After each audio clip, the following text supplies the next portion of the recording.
Napenda kujulisha umma kwamba jana majira ya saa 12 tulipata taarifa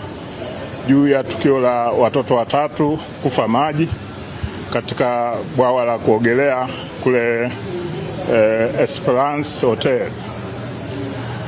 Watoto hawa wanasoma shule ya awali, wengine wanasoma chekechea, na baada ya kutoka shule majira ya saa 5 walipita katika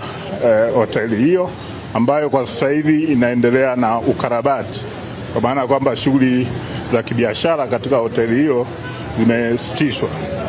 Na baada ya kufika hapo waliingia moja kwa moja na kupitiliza kule kwenye bwawa la kuogelea, na baadaye kwa kuwa katika eneo lile kwa wakati huo hapakuwa na walinzi, kwa hiyo walivua nguo na kuingia kwenye bwawa la kuogelea, na bwawa lile lina kina kirefu, na matokeo yake watoto wale watatu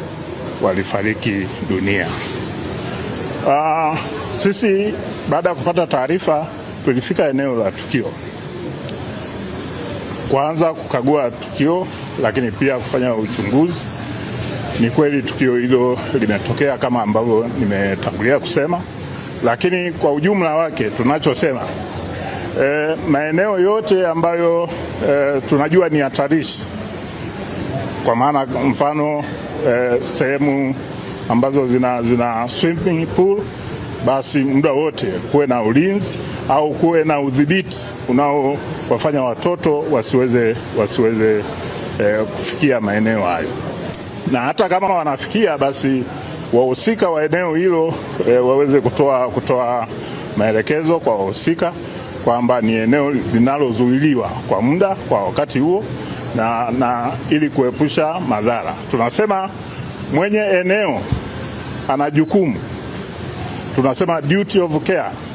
ya kuhakikisha kwamba yeyote anayefika katika eneo lake aingie kwa trespass au aingie kwa kukaribishwa, anabaki salama na atoke akiwa salama. Kwa hiyo ndio maana tunasema tunaendelea na uchunguzi, lakini bahati mbaya sana wale walinzi wa eneo hilo kwa jana ile hatukuweza kuwapata ili waweze kutuambia ilikuwaje, lakini pia hata mmiliki wa hoteli tunaendelea kumtafuta